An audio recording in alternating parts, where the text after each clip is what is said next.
요한일서 우리 한 절만 오늘 같이 나누겠습니다. 4장 17절 오늘의 목소리와 함께 읽을게요. 시작. 이로써 사랑이 우리에게 온전히 이루어진 것은 우리로 심판의 날에 담대함을 가지게 하려 함이니 주께서 그러하심과 같이 우리도 이 세상에서 그러하니라. 아멘.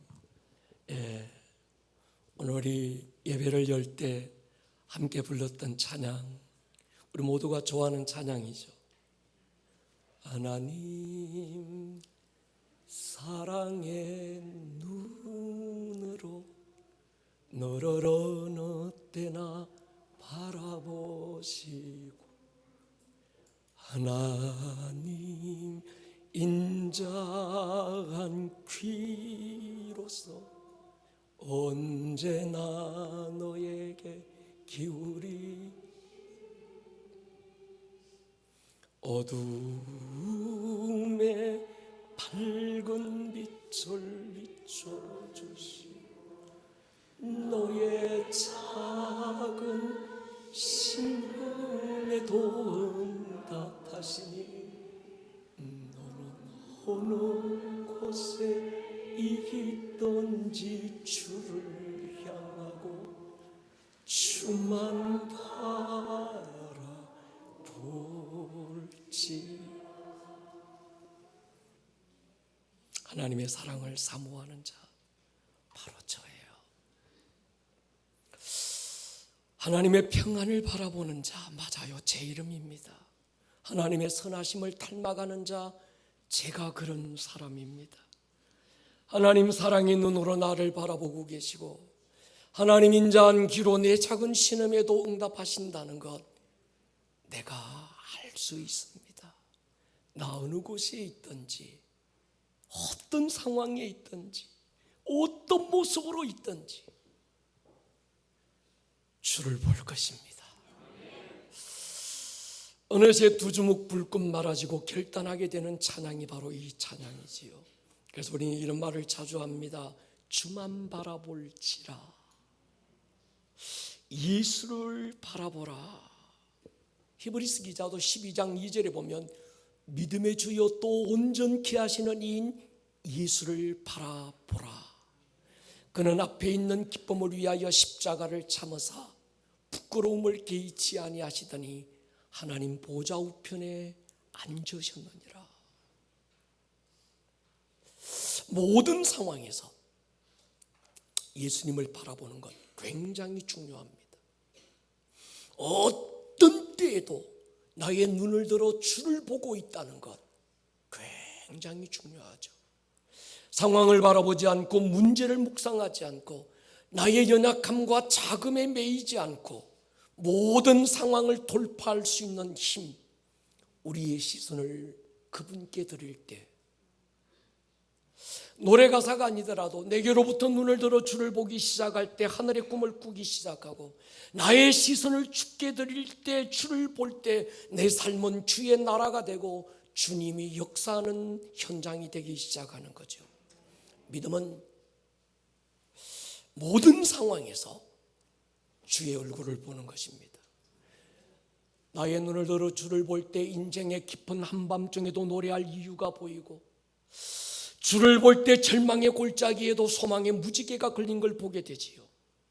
베드로처럼 그의 시선에서 주님을 놓칠 때 풍랑이 크게 보이고 결국은 풍랑에 휩싸이고 말게 되기 때문입니다. 바라봄이 중요한 건 내가 바라보는 것을 담게 돼요. 한평생 개구리를 연구하신 박사님은 어느 날 보니까 개구리를 닮아 있는 거예요. 제가 많은 부부들을 보면서 부부가 참 닮는다는 생각이 들어요.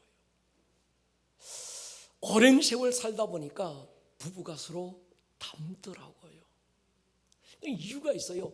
서로를 바라볼 때 같이 웃고 같이 울고 이러니까 안면 근육신경이 같이 발달하는 거예요. 같이 보기 때문인 거죠. 서로를 바라보고 있는 그것이 사랑입니다. 예수님을 바라보는 사람, 예수님을 닮지요. 염려하다, 헬라어로 메림나오, 이 말은 나누어진다 그런 뜻입니다. 우리의 시선이 나누어질 때 우리 안에 일어나는 감정이 염려지요. 두 마음에서 일어나는 의지가 불안과 두려움이라고 말합니다. 주를 향한 일편단심, 죽으면 죽으리라 일사각오의 마음을 이길 힘이 없습니다. 가장 담대함이 어디서 나올까? 나의 시선이 흐트러지지 않는 거예요. 그래서 마귀는 디아블로스, 이게 뭔가 하면 나누는 겁니다. 쪼개고 나누는 존재. 뭘 나눌까? 시선을 나누는 거예요. 우리의 시선이 주로부터 나누어지게 만드는 존재가 마귀지요. 오늘 주어진 현실의 무게가 무거워 숨을 제대로 쉴 수가 없습니까? 살아가는 매일이 어둡고 우울합니까? 어쩌다가 소망을 잃지는 않았습니까? 내일이 보이지 않고 길을 잃지는 않았습니까? 마음이 나누어짐을 이겨야 합니다. 오늘 이 예배 찬양하다가 기도하다가 말씀 듣다가 우리의 시선이 주를 향하기를 주의 이름으로 축원합니다. 예수를 본다고 할 때 더 중요한 게 있습니다. 어떤 예수님의 모습을 보는가 하는 거지요. 어떤 분은 마리아의 품에 안긴 아기 예수님을 바라볼 수도 있겠습니다. 어떤 분은 제자의 발을 씻기시는 섬김의 예수님을 볼 수도 있지 않을까요? 어떤 분들은 낙이 새끼 타신 겸손의 예수님을 보고 있을 수도 있겠습니다. 그러나 대부분의 그리스도인들은 구속을 완성하신 십자가의 주님을 보고 있습니다. 머리에 가신 면류관을 쓰신 주님, 손과 발을 대못으로 받고 어긋진 나무에 달려 처절하게 고통받고 계신 그 십자가 위의 예수님, 모든 그리스도인들이 바라보고 있는 예수님의 모습인 것 같아요. 마리아의 품에 의지하여 연약한 존재로 가신 아기 예수님의 모습도 예수님의 모습이고, 낙이 새끼를 타신 예수님, 제자들의 발을 씻기신 예수님, 그분의 모습이기도 합니다. 십자가 위에 달리셔서 피와 살을 찢고 쏟아주신 주님, 그분 또한 그분의 모습이지요. 모든 그분의 모습들이 우리에게 중요한 의미가 됩니다. 그러나 더 중요한 게 있습니다. 어떤 분은, 우리 가운데는 없겠지만 가끔씩 제가 시골 가서 친구들을 만나면 그 친구들은 저의 어릴 때 모습을 기억해요. 철없을 때. 그래서 친구 만나면 야 임마 너 옛날에 그랬지 않냐 뭐 이런 얘기만 해요. 그때 모습만. 어떤 분은 열정 청년 시절의 저를 아는 분도 계시고, 어떤 분들은 30대 40대 코뿔소처럼 거침없이 달려가는 저의 모습을 아는 분도 계십니다. 모두가 저의 모습이고 저를 알고 계신 모습이지만, 가장 잘 알고 계신 분들은 어릴 때 모습이 아니라 지금의 저를 아는 분들이지 않을까요? 어린 시절의 저도 저의 모습이고 열정 청년의 시절도 저의 모습입니다. 그러나 그 모습은 다 지나간 모습입니다. 저를 가장 잘 알고 정확하게 보고 있는 분은 비록 흰머리지만 하나님의 꿈을 매일 꾸고 그분의 꿈을 향해 달려가는 지금의 저를 보고 있고, 지금의 저를 아는 분이 가장 정확하게 아는 분 아닐까요? 중요한 건 지금 예수님의 모습입니다. 지금도 그분은 마리아의 품에 의지하고 계신 연약한 아기 예수일까? 지금도 예수님은 예루살렘 어느 골방에서 제자들의 발을 씻기고 계신 모습일까? 지금도 그 예수님은 어느 집에서 렌트했던 낙이 새끼 타고 예루살렘을 오르고 계실까? 지금도 예수님은 십자가 위에 달려서 모진 고난 참고 견디며 죽어가고 계실까? 라는 거예요. 좀 전에 읽었던 히브리서 기자의 고백, 믿음의 주요 또 온전케 하신 이인 예수를 바라보자. 어떤 예수요? 그분은 앞에 있는 기쁨을 위하여 십자가를 참으셨고 결국은 하나님 보좌 우편에 앉으셨느니라. 십자가를 참고 수치를 개의지 않고 견디신 이유가, 그 주님은 십자가를 본 게 아니라 십자가 너머에 있는 기쁨을 보셨다는 거예요. 아멘입니까? 앞에 있는 기쁨, 부활하여 하나님 보좌 우편에 앉으신 그 영광의 모습을 주님은 보고 계셨다는 거예요. 예수님이 십자가를 앞에 두고 계셨지만 잠시 후에 부활하여 영광 가운데 하나님의 보좌 우편에 앉게 되실 것을 알고 계셨기에, 그 모습을 보고 계셨기에 십자가를 참을 수 있으셨던 거죠. 다시 말씀드리면 지금의 예수님은 아기 예수도 아니고, 그렇다고 나귀 새끼를 타고 지금 예루살렘 언덕을 오르고 계신 것도 아니고, 아니면 예루살렘 어느 작은 골방 안에서 제자들의 발을 씻기고 계신 모습도 아니고, 십자가의 예수님이 굉장히 중요하고 굉장히 소중한 복음의 진리가 되지만 그 예수님은 아직도 십자가에 달려 계신 게 아니라는 거죠. 그분은 부활하셨고 하나님 보좌 우편에 앉으셨고 철장 권세 가지고 심판의 주로 다시 오실 것입니다. 우리가 주를 보자라고 할 때 어떤 예수를 보아야 될까요? 그 영광의 예수를 보는 거예요. 아멘입니까? 십자가가 중요합니다. 그러나 십자가가 마침표는 아니지요. 구원이 중요하지만 구원이 신앙의 최종 목적은 아닙니다. 예수님께도 십자가는 앞에 있는 기쁨과 영광을 위하여 참고 이겨내는 과정으로서의 십자가일 뿐이었습니다. 대부분의 성도들은 예수를 믿고 십자가의 은혜를 이미 받고도 여전히 십자가 아래서 처량하게 울고만 있는 거예요.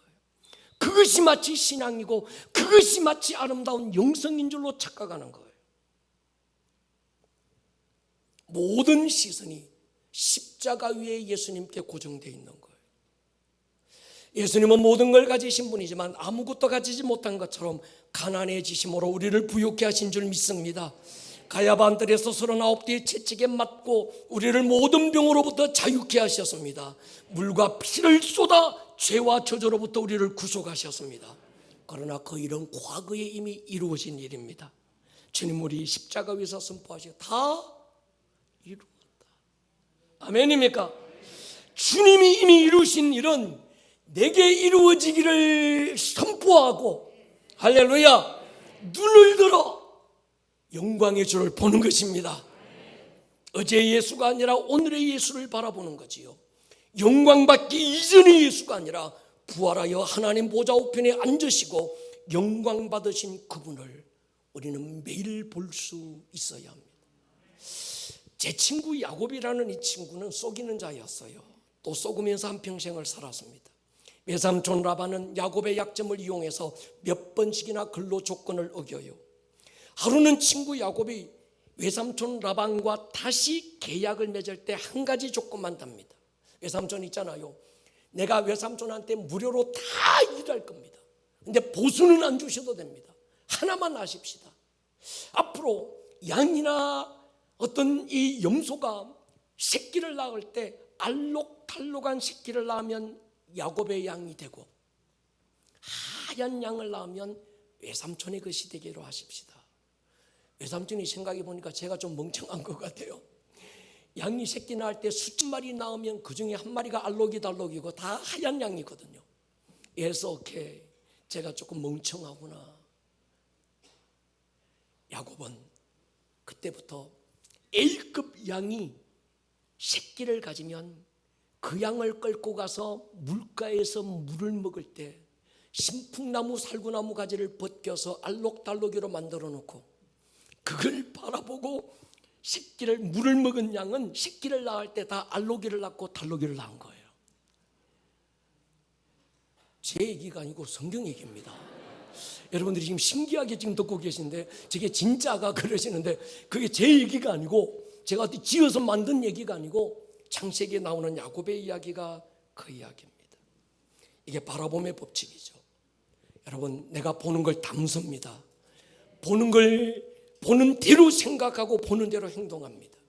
과거에는 학자들이 생각이 시각을 견인하느냐 시각이 생각을 견인하느냐 이거 가지고 논란이 됐습니다. 그래서 과거에는 그 사람이 생각하는 게 그 사람을 보게 만든다 그렇게 얘기했는데 최근에는 학설이 바뀌었습니다. 그 사람의 시각이 그 사람의 생각을 견인한다. 여러분 생각보다 보는 게 중요합니다. 예수를 닮는다고 할 때 어떤 예수님을 닮아야 될까? 십자가 예수님 바라보아야지요. 그러나 그 십자가에 머물지는 마십시오. 성막에 들어갈 때 번제단 물두멍 통과해야 됩니다. 그러나 그 자리에 머물러서는 안 됩니다. 번제단 십자가도 양을 잡고 피를 쏟고 물두멍에 가서 씻고 하는 것도 하나의 통과해야 될 과정이지 머물러야 될 현장은 아닙니다. 우리는 더 깊은 지성소가 있습니다. 주님을 얼굴로 볼 수 있는 더 깊은 자리가 있는 줄로 믿습니다. 천주교에서는 아기 예수님을 바라보아요. 그들에게 예수님은 마리아의 품을 벗어날 수 없는 나약한 아기일 뿐입니다.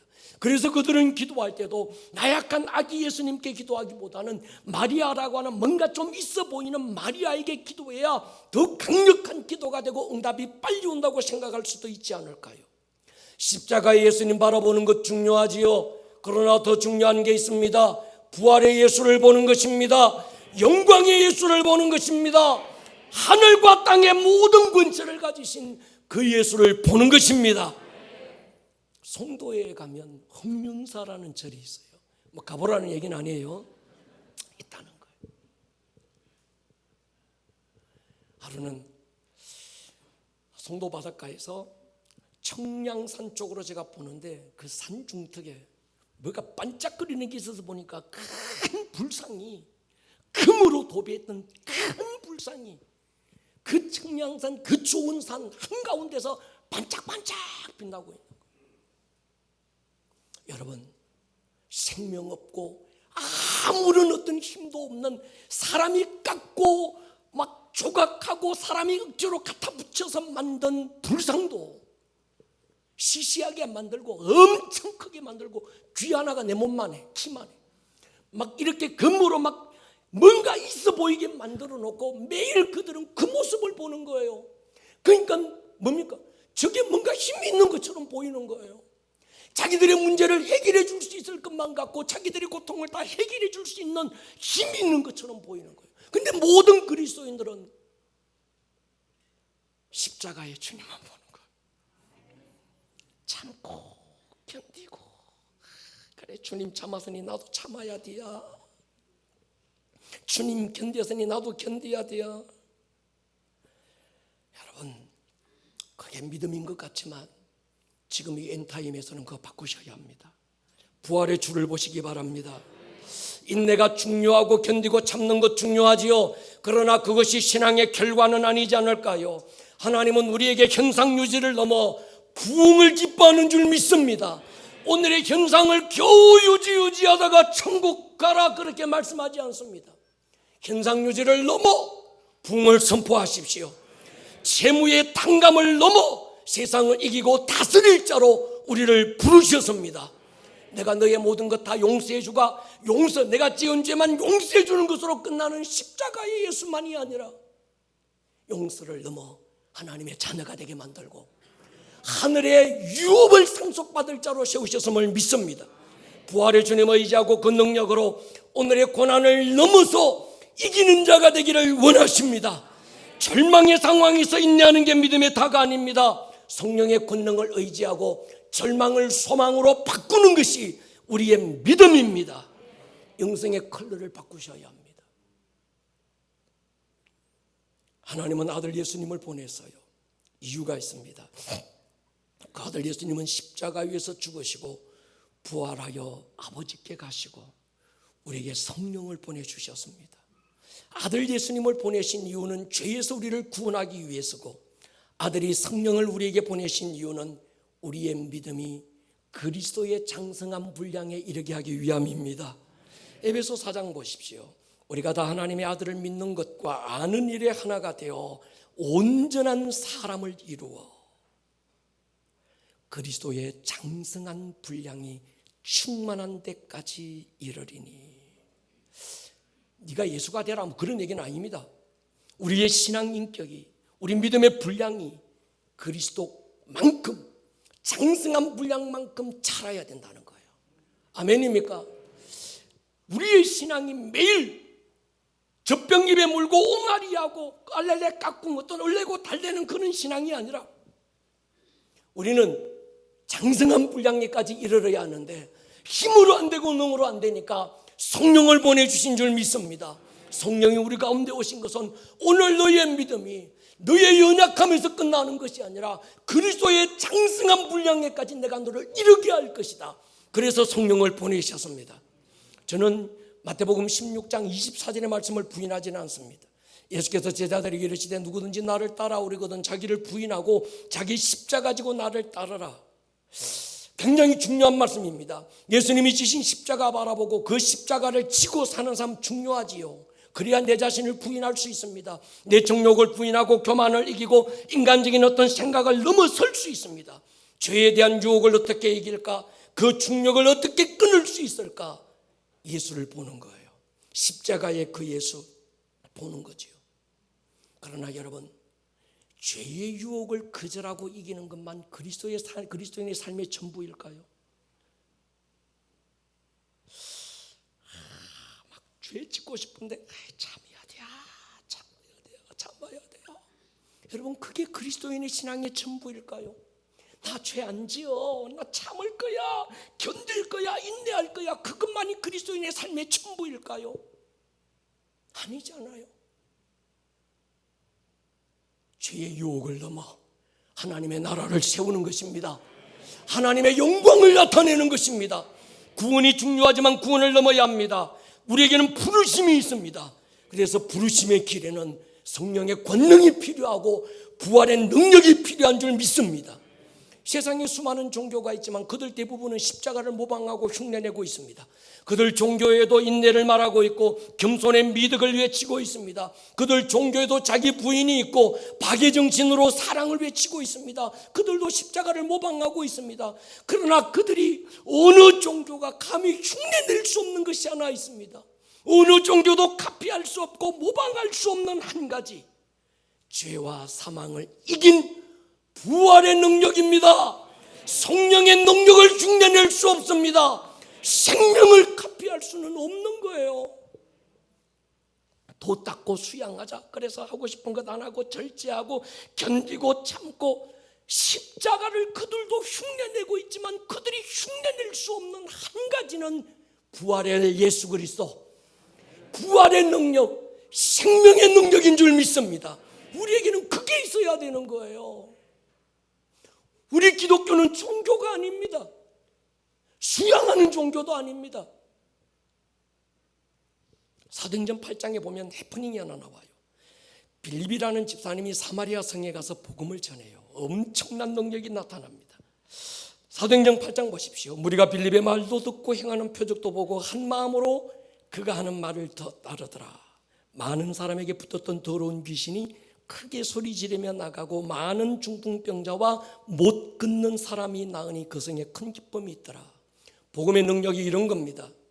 한 개인을 넘어 도시의 공기를 바꾸고 나 개인을 넘어 집안의 모든 조류를 바꾸는 힘이 우리의 영적 힘입니다. 특별히 이번 이 명절에 여러분들 가문 안에 흐르고 있는, 나도 감히 어떻게 알 수 없는 어떤 바다의 깊은 곳에는 바다의 조류라는 게 있어요. 그래서 그 느림보 거북이도 조류를 타면 대양을 건너는 거예요.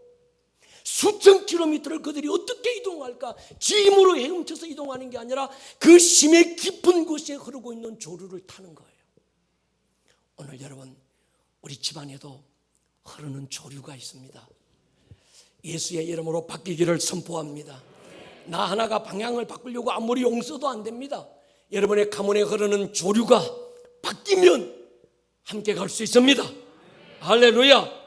여러분 보십시오. 이 사도행전 19장에서 바울을 통해서 에베소라는 큰 도시의 영적 공기가 바뀌어요. 그래서 우리 교회는 하나님 인천이라는 이 도시의 영적 기류를 바뀌게 하십시오. 바다에는 조류가 있지만 하늘에는 기류가 있습니다. 그 기류를 타고 독수리는 하늘을 나는 거예요. 나는 게 아니라 그냥 바람을 타고 있는 거예요. 그러다 보니까 독수리는 지치지 않고 날 수 있습니다. 지 날개짓으로 날면요, 참새들은 몇 번 앉아서 지치고 맙니다. 여러분, 기류를 바꿀 수 있기를 축복합니다. 그래서 우리 교회는 하나님이 인천 땅, 이 기업, 유업이 많은 이 아름다운 인천이라는 이 도시에 하나님 영적 기류가 달라지기를 선포합니다. 사마리아에 시몬이라고 하는 남자 점쟁이가 있었어요. 이 남자 점쟁이 시몬이 빌립 집사를 통해서 일어나는 복음의 역사를 보고 빌립을 따라다녀요. 나중에 예루살렘 교회에서 이 사마리아에 이 사람들이 신앙생활을 잘하고 있나 해서 베드로와 요한을 파송합니다. 그들이 가서 한 일이 뭔가 하면 사도행전 8장 15절에 보면 그들을 위하여 성령 받기를 기도하니 17절에 이 두 사도가 그들에게 안수함에 성령을 받는지라. 18절 보면요, 시몬이 사도들의 안수로 성령 받는 것을 보고 충격을 받는 거예요. 그리고 하는 말이 뭔가 하면 돈을 주면서 이르되 이 권능을 내게도 주어 누구든지 내가 안수하는 사람은 성령을 받게 하여 주십시오. 그 전에 빌립 집사를 통해서 귀신이 떠난 것은 또 봤어요. 빌립 집사를 통해서 안전뱅이가 일어나는 것도 봤습니다. 빌립 집사를 통해서 중풍병자가 막 자리에서 일어나 걷고 뛰는 것도 봤어요. 그럴 때 아무 말도 하지 않고 충격 안 받고 그냥 저 빌립이 뭐하고 있나 따라다니던 이 시몬이라는 이 점쟁이가 베드로와 요한이 정말 그들에게 가서 성도들에게 머리에 손 얹고 안수할 때 성령이 임하는 것을 보고는 충격을 받는 거예요. 귀신을 쫓는 건 지도 흉내낼 수 있다 생각했을지 모르겠습니다. 병을 고치는 건 자기도 어느 정도 감당할 수 있겠다 생각했지 모르겠어요. 그런데 그가 흉내낼 수 없고 그가 감히 상상할 수 없는 건 성령을 받는 거였습니다. 아멘입니까? 여러분, 우리 신앙은 십자가를 지려고 노력하는 게 아닙니다. 그건 종교지 신앙이 아닙니다. 누구도 스스로를 십자가에 못 박을 수 없습니다. 십자가는 스스로 지는 게 아니에요. 예수님도 스스로 십자가 지지 않았고 스스로 자기를 못 박지 않았습니다. 우리도 그래요. 내 스스로 십자가에 나를 못 박습니다. 그래서 예수님이 십자가 위에 달리실 때 그 예수님 안에 나를 집어넣고, 헬라어로 에이스에서 나를 집어넣고 나와 함께 주님이 못 박혀버렸습니다. 그리고 무덤에 장사될 때 함께 장사돼 버렸습니다. 그가 부활하실 때 함께 우리가 일으키심을 받았고 그가 하늘에 앉으실 때 우리도 함께 앉힘받은 줄로 믿습니다. 갈라디아 2장 20절 보십시오. 내가 그리스도와 함께 십자가에 못 박혔다.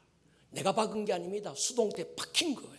박힐 것이다. 미래 완료가 아닙니다. 박혔다. 과거 완료형입니다. 그런데 이제 난 죽었어. 내 안에 예수만 살아계셔. 아멘입니까? 여러분, 이게 신앙입니다. 이 사실을 인정하고 받아들이는 것이 신앙입니다. 저는 오랫동안 내 자신의 실수와 자금과 연약함에 집중하며 그것이 마치 겸손이라고 착각하며 살았습니다. 내 약점을 끊임없이 말하고 나는 부족해요. 나는 내 꼬라지를 내가 알아요. 내가 부족하고 내가 못났고 내가 참 할 수 있는 가능성이 없는데, 근데 나도 모르게 내 안에 또 다른 교만이 독버섯처럼 자라고 있었습니다. 내 연약함이 있고 실수가 있지만 신앙은 내가 얼마나 작고 얼마나 할 수 없고 얼마나 부족하고 얼마나 불가능한지에 집중하는 게 아닙니다. 신앙은 그분을 집중하는 것입니다. 예수의 크심과 강함과 능력과 사랑과 신실하심을 선포하는 것이 신앙입니다. 내가 믿는 나의 하나님이 얼마나 크신지, 그분이 얼마나 능력 있는 분인지, 얼마나 위대하고 얼마나 놀라운 분인지 그분의 어떠하심을 선포하는 것이죠. 진정한 겸손은 내게서 나오는 게 아닙니다. 내 성품, 내 기질에서 나오는 게 아니에요. 내가 배운 지식에서 나오는 게 아닙니다. 진정한 겸손은 내 안에 계신 그분에게서 나와야 합니다. 순종도 겸손도 인내도 내가 만들어내서 맺히는 열매가 아닙니다. 성령의 열매는 나는 예수에게 접붙임됐고 뿌리로부터 올라오는 진액과 수분과 영양분이 결정체를 이루어서 열매를 만드는 겁니다. 나의 열매가 아니라 예수의 열매입니다. 그래서 저는 제 자신을, 내가 나를 평가하지 않기로 했습니다. 제 자신을 누구에게도 평가받기를 거부하기로 결정했습니다. 바울처럼 고백하기로 결정했습니다. 내가 그리스도와 함께 십자가에 못 박혔다.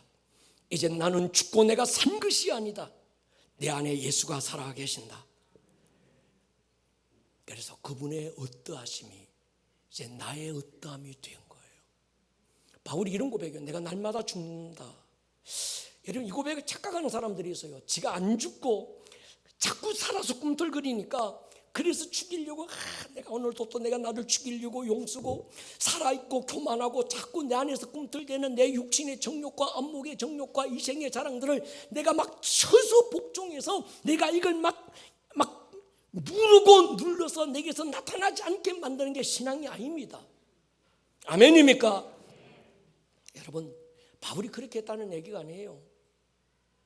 바울은 날마다 예수와 함께 자기가 죽었다는 걸 선포하는 거예요. 아멘입니까? 예수와 함께 나는 날마다 죽었고, 나는 그분과 함께 날마다 이미 장사돼 버렸고, 내 안에 예수가 살아계신다. 아멘입니까? 신앙은 나를 바라보는 게 아니라 그분을 보는 겁니다. 나의 어떠함을 집중하는 게 아니라 그분의 어떠하심을 집중하는 겁니다. 내 안에서 나의 가능성을 발견하고 찾는 작업이 아니라 내 안에 계신 그분의 가능성을 집중하고 찾아내는 것입니다.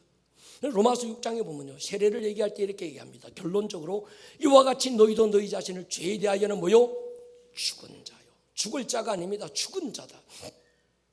예수 안에서 하나님에 대해서는 살아있는 자로 여겨라. 여긴다, 주장한다, 인정한다, 믿고 선포한다, 그런 뜻입니다. 주의 이름으로 선포합니다. 여러분은 죄에 대하여 죽은 자로 여기기를 축복합니다. 죽은 자임을 선포하기를 축복합니다. 죽으려고 용서지 마시고 죽었다는 걸 선포하십시오. 할렐루야. 하나님에 대하여는 산자로 선포할 수 있기를 축복합니다. 나의 어떠함과는 상관없이 그분의 크심에 동의하고 그분의 아름다움에 동의하는 것이 신앙인 거지. 하나님이 모세를 처음 부르셨을 때 그는 할 수 없는 자기의 연약함을 집중하는 거예요. 하나님이 기도원을 부르실 때 큰 용사야 불렀지만 기도원은 우리 집안을 안 보세요. 나를 안 보세요. 이 상황을 안 보세요. 나는 그럴 자가 아닙니다. 하나님 착각했습니다. 모세 보십시오. 하나님, 나는 입이 뻣뻣한 사람입니다.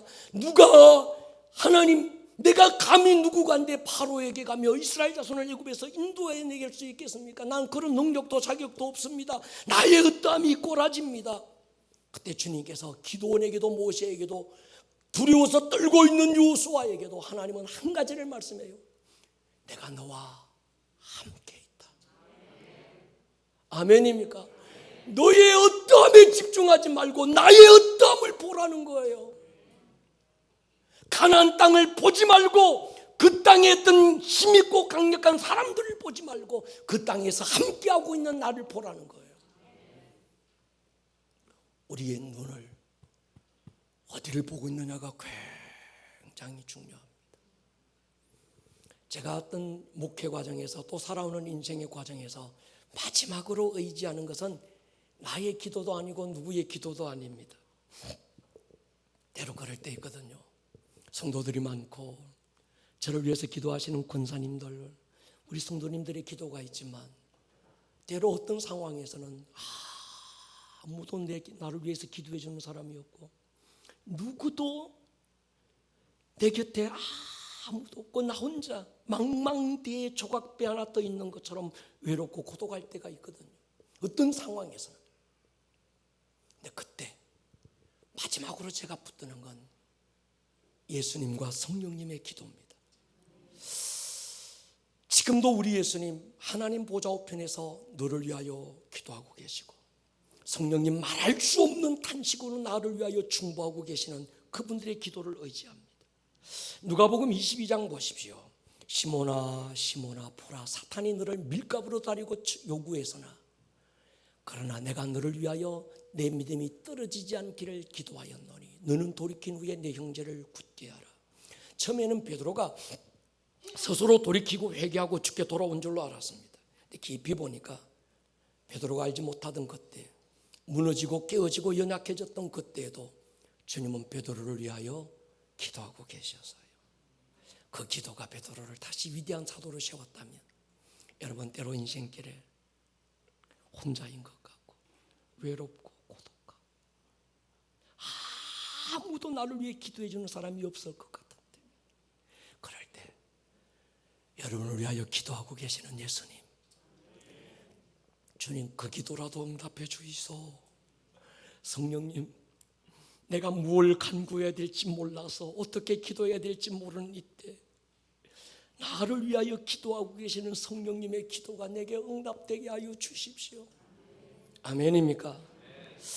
오늘 본문을 읽고 묵상하면서 제가 최근에 받았던 가장 큰 충격으로 다가온 말씀이 이 말씀입니다. 주의 어떠하심과 같이 효봉이도 세상에서 그러하니라. 아멘입니까?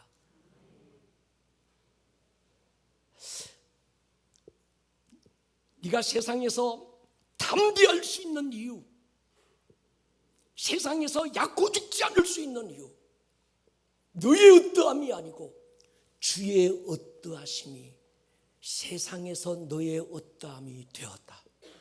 아멘입니까? 여러분, 과거의 나의 어떠함은 그분과 함께 십자가에 못 박았고 장사 지냈고, 이제 나의 어떠함은 없습니다. 아멘입니까? 이젠 내 안에 계신 예수님의 어떠함이 나의 어떠함이 되어 살고 있다는 이 사실을 인정하고 믿음으로 주장하고 선포하는 것입니다. 그러려면 예수님의 어떠하심이 도대체 뭔지를 알아야 됩니다. 첫 번째, 예수님의 어떠하심은 영광이지요. 예수님은 창조된 빛이 아니라 하나님의 영광으로 충만하신 분, 창세전에 아버지와 함께 그분은 영광 가운데 계셨던 분. 그래서 예수님은 요한복음 17장 주님의 기도에서 이렇게 기도합니다. 22절에 내게 주신 영광을 내가 그들에게 주었사오니 이는 우리가 하나가 된 것 같이 그들도 하나가 되게 하려 합니다. 24절에 아버지여 내게 주신 자도 나 있는 곳에 나와 함께 있어 아버지께서 창세전부터 나를 사랑하심으로 내게 주신 나의 영광을 그들로 보게 하시기를 원합니다.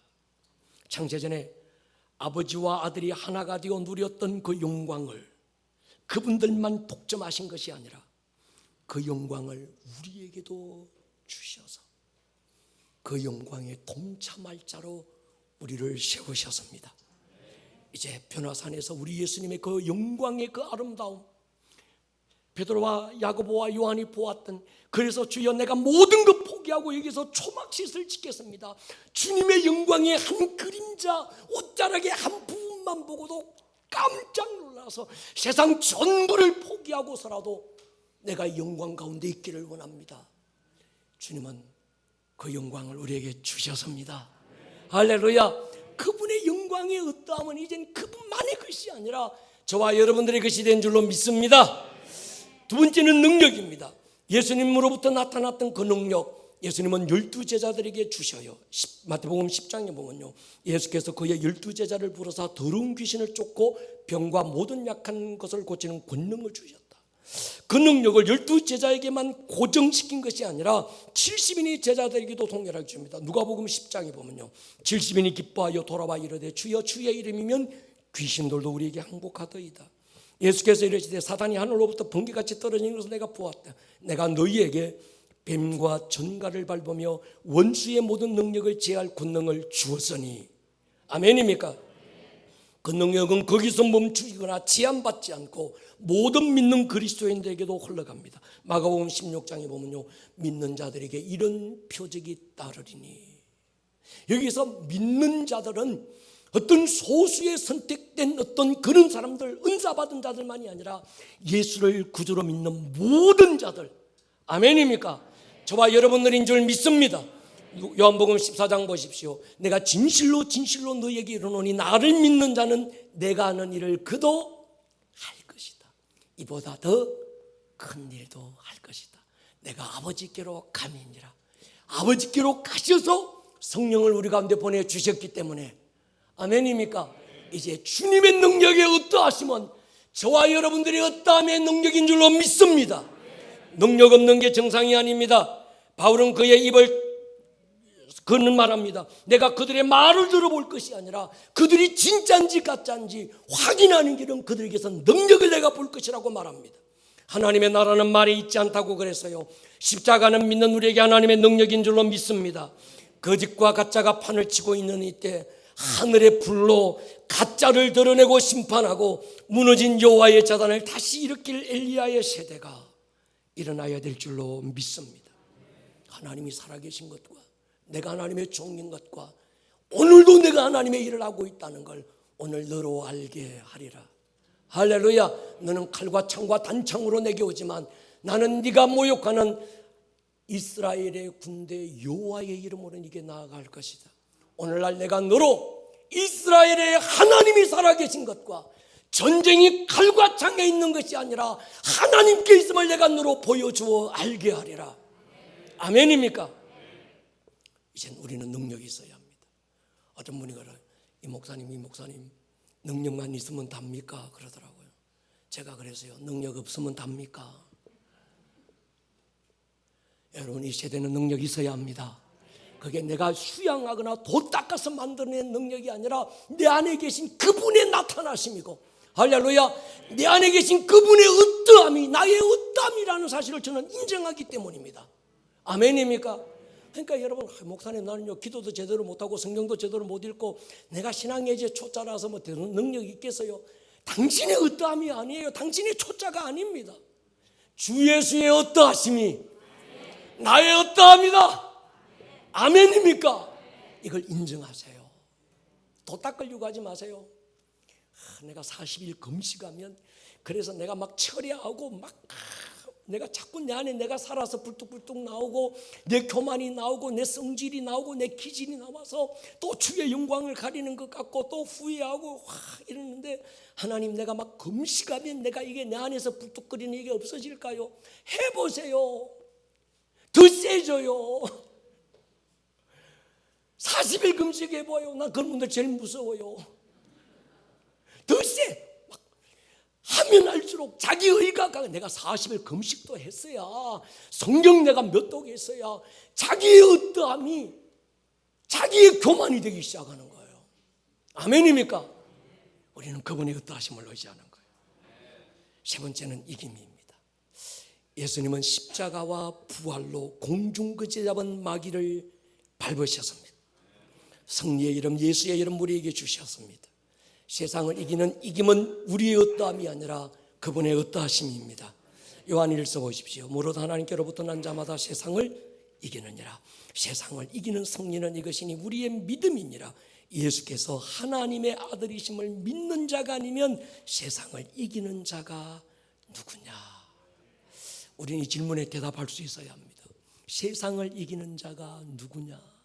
신천지 아무개라고 얘기하면 큰일 납니다. 그 인간이 아닙니다. 세상을 이기는 자가 누구냐? 내 안에 예수를 가진 내가 세상을 이깁니다. 아멘. 내 안에 있는 예수 그리스도로 능력 주시는 자 안에서 내가 무엇도 할 수 있습니다. 난 못해요. 그건 겸손이 아니라 교만입니다. 아멘. 사가랴와 마리아의 사건으로 이 말씀의 결론을 짓겠습니다.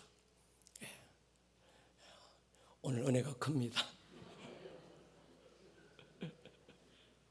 사가랴는 당시의 대제사장이에요. 자식이 없는 상태에서 두 부부가 나이가 많아 늙었습니다. 생리적으로 생물학적으로 모든 가능성이 제로인 상태에서 천사가 와서 사가랴 대제사장에게 말씀을 전해요. 네게 아들이 있을 것이다. 세례 요한을 얘기하는 거예요. 사가랴가 믿을 수 없어서 증거를 보여주세요 그래요. 그는 세례 요한이 태어날 때까지 벙어리가 돼버려요. 얼마 후에 그 천사가 마리아를 찾아와서 똑같은 말씀을 전합니다. 네가 아들을 낳을 것인데 그가 바로 하나님의 독생자다. 마리아도 급당황합니다. 사가랴는 내가 나이가 많았다, 생리적으로 생물학적으로 끝났다고 얘기하는데, 마리아는 그런 건 가능성이 있지만 내가 남자를 모릅니다. 처녀가 어떻게 아이를 낳을까요? 그때 천사가 대저 하나님의 모든 말씀에 능치 못하심이 있겠느냐. 사가랴와 마찬가지로 마리아도 자기의 어떠함으로는 믿을 수 없고 불가능했지만 말씀의 어떠하심을 의지하는 거예요. 말씀대로 내게 이루어지십시오. 여러분, 믿음은 말씀의 어떠함을 의지하는 거예요. 말씀이 육신이 되어 우리 가운데 오신 예수 그리스도의 어떠하심을 의지하는 것입니다. 이젠 그 말씀의 어떠함이 말씀을 레마 믿음으로 붙든 나의 어떠함이다. 아멘입니까? 주 예수의 어떠하심이 이젠 나의 어떠함입니다. 주 예수의 그러하심이 이젠 나의 그러함입니다. 세상에서 할렐루야. 할 수 없다 말하지 마십시오. 내가 이런저런 조건 때문에 나는 도무지 그럴 만한 능력이 없는 자입니다. 배운 것도 없고 아는 것도 없고 돈도 없고 힘도 없고 늙었고 여러 조건들을 볼 때 나는 할 수 있는 게 아무것도 없습니다 말하지 마십시오. 우리는 나의 어떠함으로 사는 자가 아니라 예수의 어떠하심이 세상에서 나의 어떠함이 되어 사는 자들입니다. 머리를 숙여 보십시다.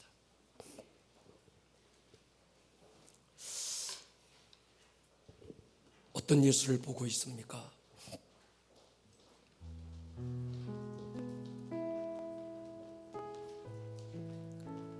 당신의 어떠함을 결정하는 그분의 어떠하심은 도대체 어떤 것입니까? 눈을 들어 주를 보셔야 합니다. 눈을 들어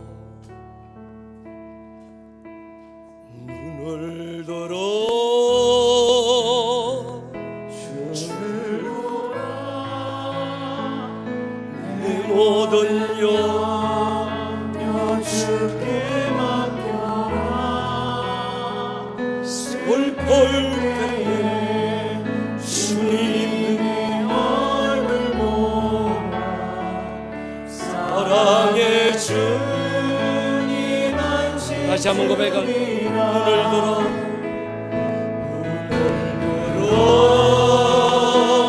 주를 보라. 내 모든 염려 주께 맡겨라. 슬플 때에 주님의 얼굴 보라. 사랑의 주님. 다시 한번 고백합니다. 눈을 들어